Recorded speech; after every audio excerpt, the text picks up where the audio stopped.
그리고 이어서 우리 이가연님, 네, 고민도 들어보겠습니다. 저도 좀 적어왔는데요. 어떤 문제보다도 이제 제일 체감하는 문제가 물가 상승이라고 생각을 하는데, 이제 월급은 그대로인데 물가만 계속 오른다라는 말도 있고, 올해는 교통비나 식비, 그리고 저희 심지어 올해는 등록금까지 올랐는데, 아주대학교는 학부 일반 과정에서 5.2%의 높은 등록금 인상률을 보였어요. 그래서 이런 등록금 인상에 기숙사비 인상에 이런 어려움이 많은데요. 경제적인 문제가 학교에 관한 이 애정도나 그러한 지속성에 관련된 문제와도 연결이 된다고 생각을 해서 그런 부분을 어떻게 나눠보면 좋겠다 생각이 들었습니다. 이거 무지하게 어려운 얘기네요. 학교, 사립대학, 공립대는 재정 지원을 받으니까 그런데, 하여튼 사립대학은, 우리나라는 이제 사립대학들이, 해외 유명한 사립대학들은 외부 지원이 많아요. 뭐 졸업생들이 기부를 하거나, 아니면 성공한 기업들이 기부를 하거나, 많은데 우리나라는 그게 매우 적은 편이죠. 그러니까 거의 대부분 이제 학생들의 등록금에 의존해서 학교를 운영을 하는데, 대한민국의 대학 등록금이 사실은 꽤 오랫동안 동결되어 있었다고 해요. 꽤 오랫동안. 이게 이번 윤석열 정권에서 꽤 이제 그걸 올려줬던 것 같고, 이번에도 꽤 많이 올랐는 것 같네요. 사실은 정부 부재 상태니까.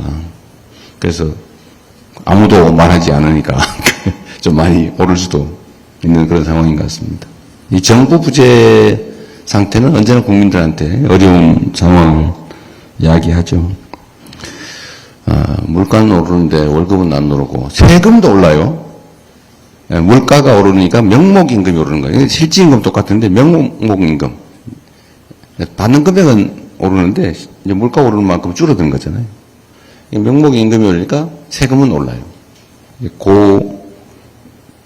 세율 구간으로 옮겨가는 거죠. 정말 실질 소득이 줄어드는 이런 문제가 있는데 등록금까지 올리니까 너무 힘들다. 힘드시겠어요?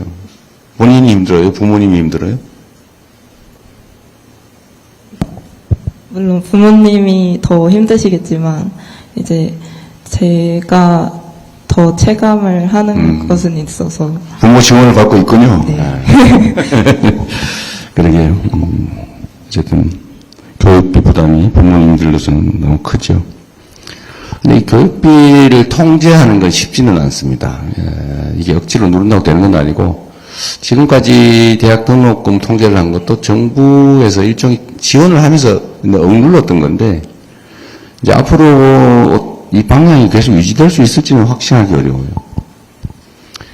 결국 학생들에게 장학제도를 확대할 수밖에 없을 것 같아요. 장학제도를. 장학제도 또는 대출제도.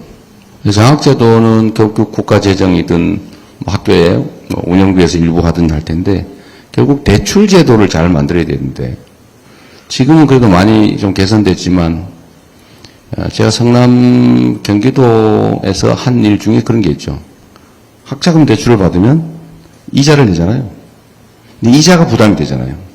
그 부담도 꽤 크더라고요. 학자금 대출이 쌓이니까. 그래서 이 이자 부담을 졸업한 후까지 유예해주고, 그 사이에 이자를 시가 이제 부담해주고, 그거 하다가 더 넓혀가지고 취직할 때까지 이렇게 계속 밀어주고 있는 거죠. 이게 선진국들이 많이 채택하고 있는 제도입니다. 그러니까 대출해주고 이자가 발생하긴 하는데 내릴 의무는 없고 나중에 수입이 생기면 그때부터 그 일정 부분을 일정 기간 내면 이제 없어지는 거죠. 근데 우리도 사실은 이 제도를 좀 빨리 도입을 해야 됩니다.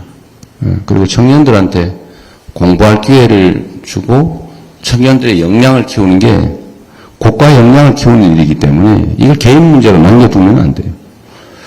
각 국가의 구성원 국민들의 역량이 큰 게 그 국가 역량이거든요.